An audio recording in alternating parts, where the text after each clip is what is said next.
Okay, I had to stop for a minute. Looks like this memory card doesn't have too much memory on it.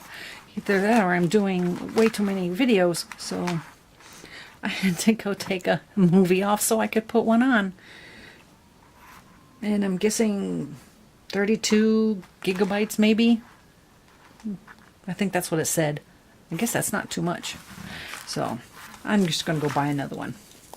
Okay, so I think I left off on the binding, the trim from Joann's. I have 2 layers of cardstock from 6x6, these paper pads that you can get from Joann's. I've got like one of each of the best colors. The printed shimmer. I use the pink on the inside. It's got a nice shimmer to it. And I think I used a green one from in here. Nice pale color, matches the cover. Then I have a gray, but I don't know if it's in this one. I got way too much overhead light.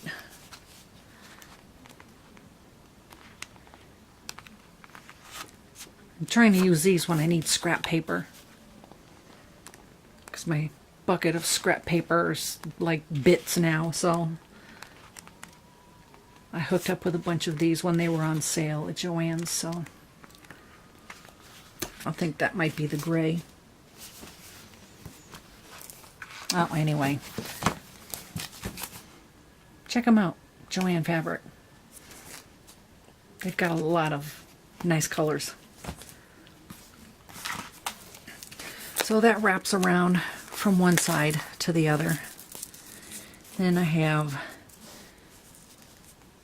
a few acrylic beads, a little feather,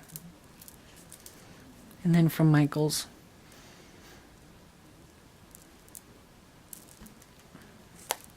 So just a little something to hang on the edge. My Prima flowers. I have some couple of little bling here and a little one there. And those were from Julie's Boutique, adhesive gem. And then from Prima, Garden Fable.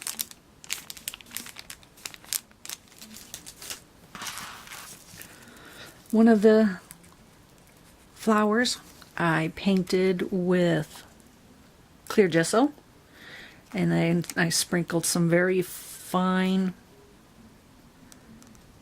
glitter on it. I think you can see it that way. And then when it dried a little bit, I put another coat of clear on top of it, so you can, it keeps the stuff from falling off. It stays on. So I may do that to some. I did it to this flower here on the inside. You can see that one a lot better. Might do it to that one there too. So that's the outside. That's the back. Put the clear gesso on the back also. The edges, I used the Versamagic Sahara Sand.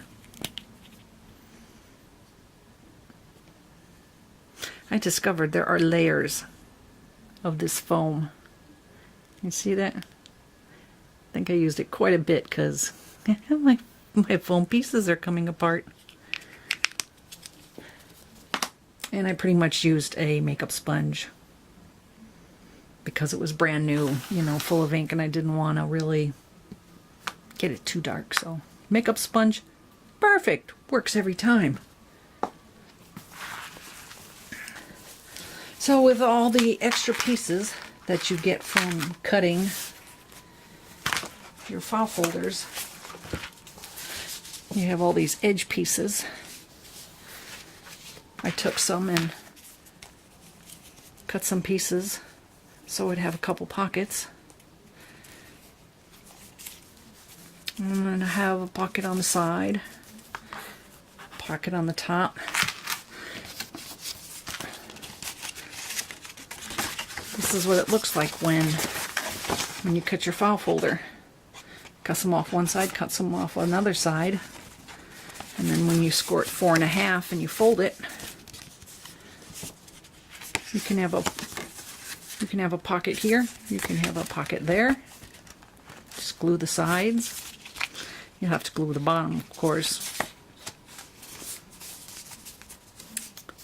But that's how you get all your little pockets. I have a little template that I made so that I would just lay it up here and then I would trace it. That way I could do a top pocket. But there's pretty much a side pocket on every page. And then I have a die that cuts out tags, so I have lots of tags. And then my Prima flat flowers, so it doesn't bulk up the pages too much. And I'm not gonna tag for that one. I just backed it up against white cardstock. And I have a punch with butterflies on it, and I forgot to dig it out of the cabinet. But you can take a picture or something, and you can tuck it behind the butterflies. The only part that's glued is the strip.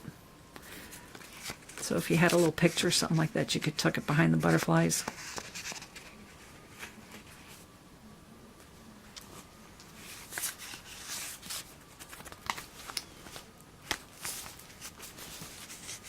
And a pocket here, and this one is an envelope with a magnet closure. So you can put something in there so it won't fall out. And again, more of the scrap pieces. There's a 3/8 of an inch score line. So my score tape covers a 3/8 of an inch that goes behind this paper. And this is the 6x6 paper from Joann's. I thought it matched up pretty good with the pink that was in the cardstock. This paper is not a thick paper. This is a very thin paper compared to most paper stacks. And you can just tuck a tag or a picture right in there.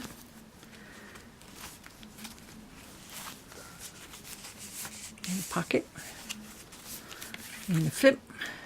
I used my my envelope punch board to make this.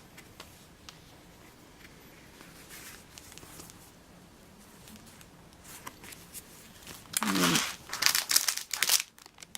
my Prima paper doilies, 100 to a pack.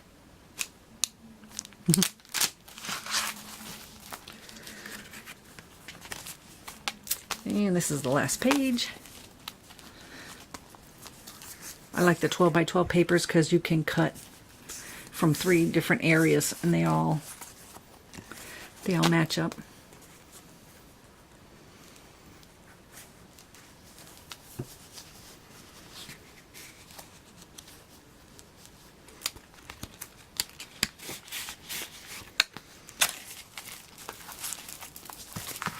My closure, I think my chain is a little bit long and probably won't get this fat. So I think I might take a few of the chain, a few of them off, make it a little bit tighter.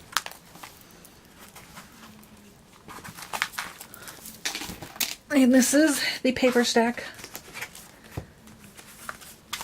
that came in my mystery box. A 6x6 Salvage District.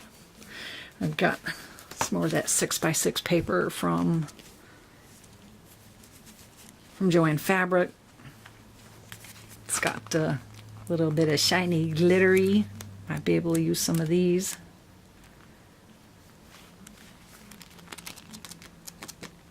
On a few of the papers.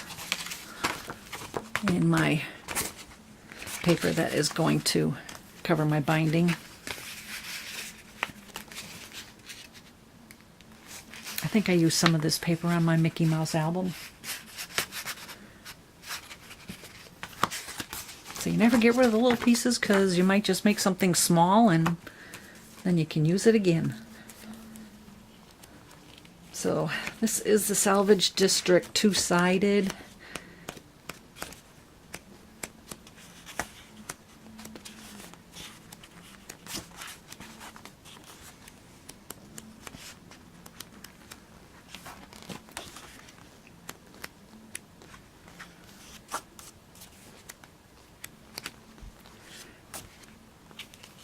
And I might not use the stickers, but I might tuck these in here and there.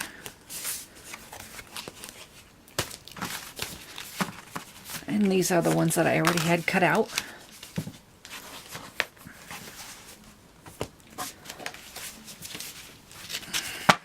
I have five tabs.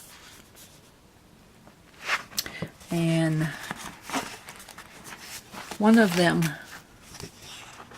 is used for cutting the front and back.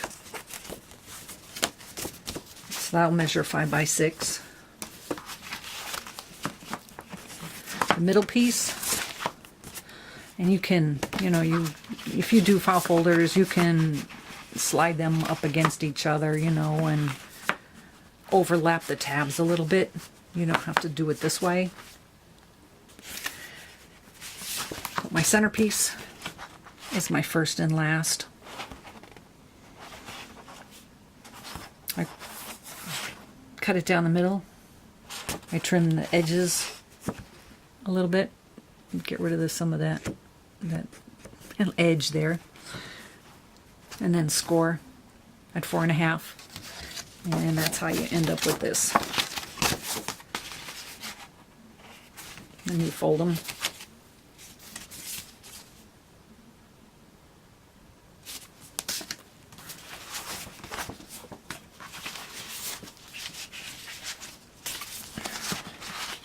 Now my other two, how they line up this way, because I'm cutting them this way, so that way my tabs, when I put them together,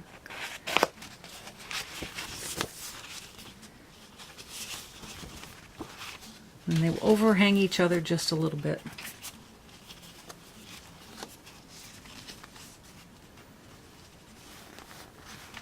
See how they overhang just a little bit?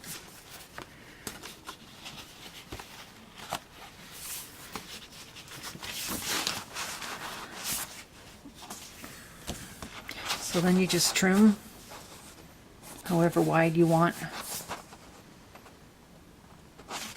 And then you score it 4.5. These you don't have to trim the sides off because you're cutting. And then you just use this piece here for a flip down or a flip out, or even make tags out of them. Same with this one. And then this is the other one for the other back cover. When I cut it out, it has the bottom that holds the two pieces together. So then I will glue so that it's a solid piece.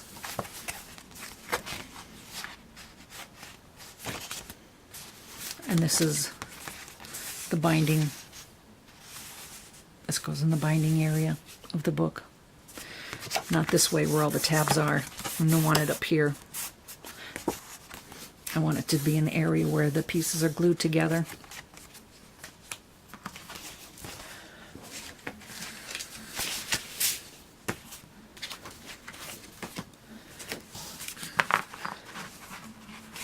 Yeah, let me just open open this up to like one of my pages. Like I'm going to put a flip on this page here. So I took this piece here that had the bottom of the file folder, and I put a crease in it so I could do like a waterfall. So my back piece is cut at one measurement, and then my top piece is cut at another measurement, so that when I cut the two of them, the bottom one is longer than the top one. And then when I glue it to the top, then I can fold this one up and then fold this one up.